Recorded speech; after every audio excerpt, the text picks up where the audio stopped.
Groupe Peloux, l'immobilier bien plus encore présente Le Grand Matin Sud Radio Week-end. Osez investir.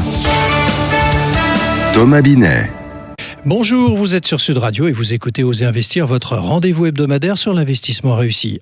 Achat, vente, conseil et innovation, tout pour vous accompagner dans vos choix de placement.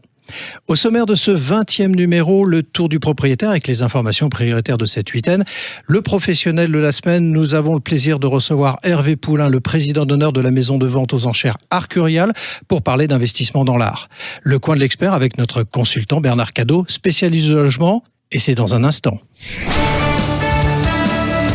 Le tour du propriétaire, les deux informations prioritaires de la semaine. Diagnostic électrique, est obligatoire depuis le 1er janvier 2018 et ce pour tous les logements mis en location et dont les installations ont plus de 15 ans.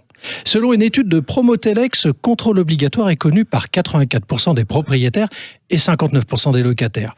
Et pourtant, même si les travaux pour remettre un logement aux normes ne coûtent que entre 1000 et 2000 euros en moyenne, 37% des propriétaires ne font rien après avoir reçu un diagnostic électrique négatif. Notez dans vos agendas, en deuxième information de la semaine, le salon Rétromobile qui va se dérouler du 5 au 9 février à Paris, porte de Versailles. Ce rendez-vous créé en 1976 est devenu au fil des années un incontournable des amoureux de l'automobile ancienne.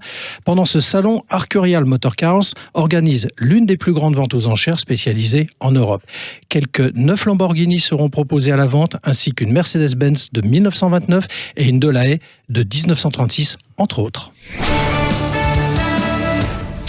Notre invité cette semaine est Hervé Poulain. Vous êtes président d'honneur de la maison de vente aux enchères Arcurial.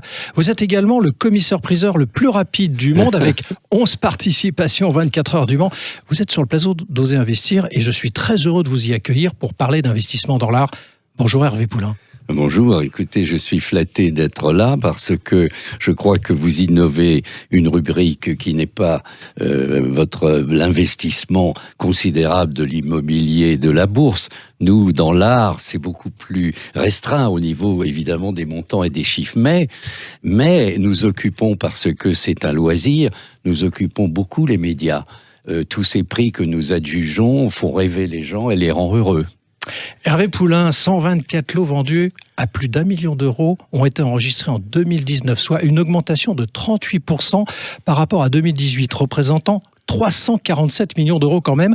Hervé Poulain, comment expliquez-vous ces records en 2019 ? D'abord l'objet. Parlons de l'objet si vous voulez bien, puisqu'on innove presque cette rubrique. Allez-y. Il le mérite. L'automobile dans ses meilleures manifestations, c'est l'objet mythique du XXe siècle. En lui s'expriment les pointes du génie humain, esthétique et scientifique. En plus, il est vivant. Il marque le mouvement, la liberté. Et enfin, il est habité. Aucune œuvre d'art ne peut vous offrir cela. Il y a le son, le bruit, l'odeur, tout y est. Tout y est dans un automobile. Les 5 sens sont totalement excités. Donc voilà déjà le premier point que je voulais vous dire. L'objet le vaut. Alors à partir de là, c'est un marché qui a été découvert au lendemain de la guerre à peu près par des casseurs au cœur tendre, qui se disaient non, on peut pas envoyer, on parlait de taco à l'époque, on peut pas envoyer cette vieille dame à la ferraille, et qui ont commencé à en sauver. Ça s'est fait comme ça, et puis dans les années 70, le marché s'est un petit peu organisé jusqu'à devenir maintenant planétaire. Il est soumis à la même mondialisation que les autres spécialités de l'art. Alors, en 2019, pardon de revenir à ma question, des records, des vrais records. Comment vous j'y les ai expliquez participé là-dessus ? puisque j'avais eu 2 ans plus tôt l'enchère la plus élevée de l'année. L'an passé, je n'ai eu que la seconde, avec une Alpha que nous avons vendue, une Alpha 39 que nous avons adjugée 17 millions d'euros. Absolument, et c'était le 8 février 2019 pour être précis. Je vous remercie de me rafraîchir la mémoire. Et donc, si je peux vous dire, ce marché répond aux mêmes spécificités que les autres catégories de l'art. Il a cependant deux caractères, deux spécificités propres. La première, c'est que si la notion d'art n'a pas de sens, la notion de progrès n'a pas de sens en art, en revanche, elle en a. Dans l'automobile, les gens qui arrivent aujourd'hui veulent une technique suffisante. Ils vont pas mettre 1 heure ou 2 heures à mettre une Dion-Bouton en marche. C'est pas leur truc, vous voyez. Donc, c'est un marché très générationnel. Les gens achètent des voitures plus sportives. On voit même le phénomène Youngtimer où des très jeunes achètent des voitures que vous ne pouvez pas imaginer collectionnables, et pourtant elles sont déjà désirées. Le deuxième point que je peux vous donner comme spécificité, et qui est une fragilité relative pour ce marché, c'est la notion de duplication. Votre Picasso, il est unique. Par exemple, la voiture adjugée la plus chère, qui est une Ferrari GTO, eh bien, il y en a 33. Donc, il y a une émulation, 33 milliardaires qui se tiennent, mais en même temps, c'est une fragilité. Et pour le reste, vous imaginez le nombre des Porsche, le nombre des Ferrari. Pour les modèles les plus simples, c'est des tirages énormes. Et donc, notre travail, c'est d'individualiser absolument, nous, les maisons de vente, le mérite de ces voitures par leur état, par leur histoire, leurs propriétaires. Voilà comment on fait. Moi, on essaie de les rendre uniques. Hervé Poulain, je vais vous parler un petit peu d'avenir, si vous le permettez. Oui. L'art contemporain reste la spécialité préférée, représentant 41% des lots millionnaires, quasiment 10 points de plus qu'en 2018. Là aussi, cela est très impressionnant. Croyez-vous que ça va continuer ainsi les années à venir ? D'abord, ça concerne les mêmes artistes, vous comprenez ? Il y a 40 000 artistes inscrits à la Maison des Artistes à Paris. 40 000. Tous ces statistiques ne concernent pas les 40 000. Quand on parle du marché de l'art, de l'art contemporain, on ne parle que des élus qui ont été désignés. Et donc, ça fausse un peu.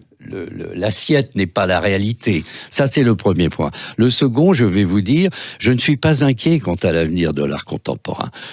En remarque préliminaire, je vous dirais que il faut savoir que la mondialisation va dans le sens de l'histoire et que les pays dominants, ce sont eux qui désignent les élus et les circuits de distribution. À ce stade, les Américains écrasent tout et les Chinois y arrivent, et de manière très forte. Nos artistes à nous sont assez loin. Le caractère qui me rend serein, c'est la mondialisation. La mondialisation, elle est prescriptrice.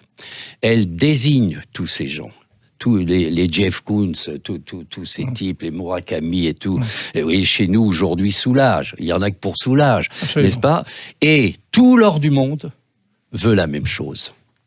Pourquoi voulez-vous que ça baisse ? C'est impossible. Hervé Poulain, les chiffres qu'on a évoqués là, depuis le début de l'interview sont assez impressionnants, donc il faut un peu tourner la tête. Ça me fait plaisir que vous disiez ça, oui. Mais alors moi, j'aurais vous poser une question simple là-dessus. Peut-on investir modestement pour nos auditeurs ? Parce que l'art, tout de suite, on a l'impression que c'est très cher, il faut mettre beaucoup d'argent. Est-ce qu'il y a des approches un peu Nous plus avons ce travers, modeste, moi le premier devant votre micro, de parler de nos records, des plus belles automobiles ou des plus beaux tableaux que nous avons adjugés. C'est logique, et c'est d'ailleurs ce qui intéresse vos auditeurs. Ouais. C'est ça qui les fait rire. Mais on peut leur apprendre que ce monde de la collection automobile est singulier parce que auriez-vous qu'une seule voiture, une seule, même modeste, vous rentrez dans la fratrie des collectionneurs. Et dans la vente, par exemple, il y a une 2 chevaux qui n'a que 6000 km et qui est estimée 15 000 €. Donc, on peut trouver des automobiles collectionnables. Les Youngtimer trouvent entre 5 et 10 000 des voitures qui sont déjà collectionnables. Acheter une 4 chevaux, acheter une Dauphine, et après, les petites bombes, vous savez, les petites bombes des années 70-80, les jeunes adorent ça, ils les bricolent, et c'est le début, ils mettent la main dans la collection, et plus tard, quand ils gagneront leur vie, ils changeront de catégorie. Juste en un mot, est-ce qu'il y a un piège à éviter quand on va dans ce type d'investissement ? Alors, écoutez, pour l'art en général, ce qui est redoutable, c'est que ce n'est pas parce que vous savez faire des additions que vous vous prenez capable de résoudre des problèmes, des calculs de probabilité. Ça n'est pas parce que vous écrivez 3 mots que vous vous prenez pour un poète. Mais chacun pense qu'il a le goût. Chacun. Le plus modeste d'entre nous pense qu'il est capable d'apprécier la beauté. Alors, le premier piège, c'est de ne pas se faire conseiller. C'est de ne pas être... Il faut être humble. Il faut apprendre. C'est une langue, l'esthétique. C'est une langue. L'art contemporain, vous n'avez pas, c'est pas une colombe qui est au-dessus de votre tête et qui va vous donner la science infuse. Ça se passe pas comme ça. C'est une éducation de l'œil. Ça, c'est le premier point. Voulez-vous qu'on revienne aux voitures? Le second, c'est que vous ayez une voiture modeste ou très importante, les restaurations, l'entretien est assez lourd. N'est-ce pas? Il faut que ça vive, tout ça. Et donc, ce que je conseille, c'est d'acheter des voitures restaurées. Que le précédent propriétaire ait supporté le coût des restaurations. Comme ça, vous serez tranquille. Hervé Poulain, nous allons devoir passer à la question bonus. Pendant toute la durée de votre interview, notre consultant en produits de diversification, Patrick Ribouton, qui est en duplex téléphonique, vous a écouté, et a juste une petite question à vous poser. Patrick Ribouton, c'est à vous. Bonsoir. En 1975, maître, vous avez organisé en France la première vente d'automobiles de collection. Ce faisant, vous leur avez ouvert la porte du marché de l'art. Les Youngtimers sont des voitures qui sont trop récentes pour être considérées comme des véhicules de collection, mais suffisamment âgées pour réveiller les souvenirs et susciter l'intérêt des amateurs. Quel est votre regard sur ce marché plutôt prospère des Youngtimers? Est-il un marché à part entière ou est-ce seulement l'antichambre du marché de la collection? Alors d'abord, il est extrêmement sympathique puisque ce sont des gens d'une toute autre génération qui s'y intéressent, là, une génération de jeunes gens, et ils nous sont d'autant plus sympathiques que la plupart du temps, ils ont des moyens très modestes. Donc c'est deux arguments forts pour que nous ayons pour eux une grande attention.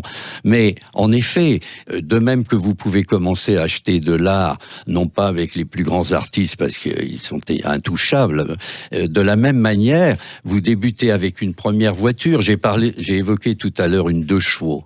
Mais une 2 chevaux qui n'a pas de kilomètres ou une 2 chevaux qui a une histoire à raconter. Il y a, par exemple, la provenance joue beaucoup sur ce marché. Il suffit qu'une voiture, même modeste, ait été à un instant la propriété de quelqu'un de célèbre ou en tout cas dans la lumière, et tout de suite elle a un intérêt.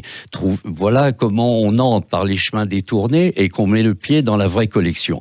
La collection, c'est une quête exemplaire. On monte, on épure.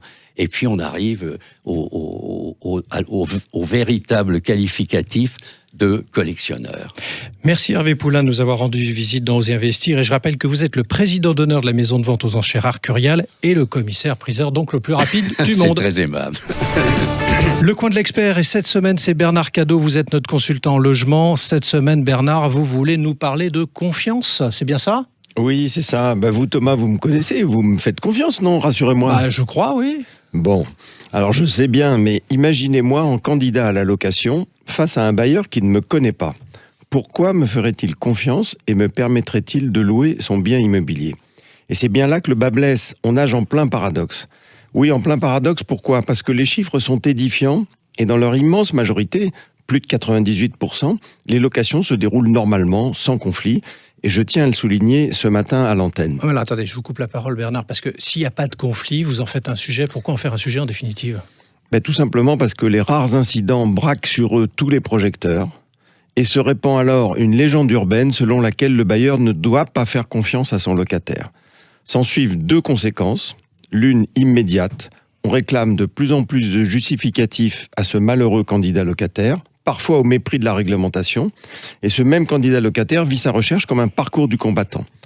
L'autre conséquence, à moyen et long terme, c'est de dissuader l'investissement locatif chez les particuliers et donc d'accroître la pénurie de logements disponibles, ce qui se traduit immanquablement par une pression accrue sur les prix. En d'autres termes, si je suis bailleur, je me méfie du locataire qui risque de ne pas me payer, mais en même temps, j'ai pris le risque financier de l'investissement. Mon droit de propriété doit être respecté et je dois pouvoir récupérer mon bien au terme du bail.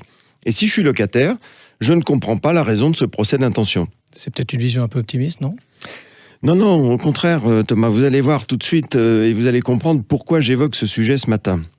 Tout simplement parce que, au milieu de l'actualité sociale chargée de ce début d'année, vient d'être présenté le projet de loi Nogal, du nom du rapport éponyme rédigé par un député de la majorité. Ce projet de loi est sous-titré « Louer en confiance ». Il vise à apaiser les relations bailleurs-locataires. Et je crois qu'on peut même parler de révolution car les professionnels sont officiellement désignés comme des tiers de confiance dans cette relation. Ils devront à l'avenir offrir aux bailleurs un règlement à date des loyers, même en cas de sinistre. Ils seront séquestres de tous les dépôts de garantie et en cas de besoin, un seul garant pourra être réclamé aux locataires. Le travail parlementaire ne manquera pas d'enrichir le texte. La profession est prête à prendre ses responsabilités et les Français, de sondage en sondage, réaffirment leur attirance pour la pierre. C'est pour eux l'opportunité de revenus complémentaires à la retraite et également l'occasion de transmettre leur patrimoine à leurs proches. Alors, qu'est-ce qu'on doit attendre de ce texte, justement, qui va être présenté ? Il doit tout d'abord dissiper tout malentendu et lever les éventuelles dernières réticences des candidats à l'investissement locatif. Il y a là un véritable enjeu économique. Les besoins de logement locatif sont énormes et la demande progresse sans cesse. Elle entre quand en vigueur, cette loi, Bernard ? Alors, a priori, son application est programmée pour le 1er janvier 2021. Alors, promis, je vais scruter pour vous toutes ces évolutions et reviendrai bien sûr vous tenir informés. Bon dimanche à toutes et à tous. Merci Bernard Cadot. Voilà, c'était le 20e numéro d'Oser Investir, l'hebdo de l'investissement réussi. Merci de nous avoir suivis. Vous pouvez retrouver l'intégralité de l'émission sur sudradio.fr dans la rubrique podcast ou sur vos smartphones en téléchargeant l'application Sud Radio. Mais également sur oserinvestir.fr où vous retrouverez l'émission ainsi que les anciennes et bien plus encore. Bon dimanche, merci de votre fidélité et surtout à la semaine prochaine. Besoin d'un spécialiste en immobilier ? Depuis plus de 50 ans, le groupe Pelou est le partenaire de toutes vos opérations immobilières. Avec 3 structures complémentaires qui vous apportent des solutions immobilières sur mesure. Besoin d'informations ? Retrouvez-nous sur groupepelou.com. Groupe Pelou, l'immobilier et bien plus encore.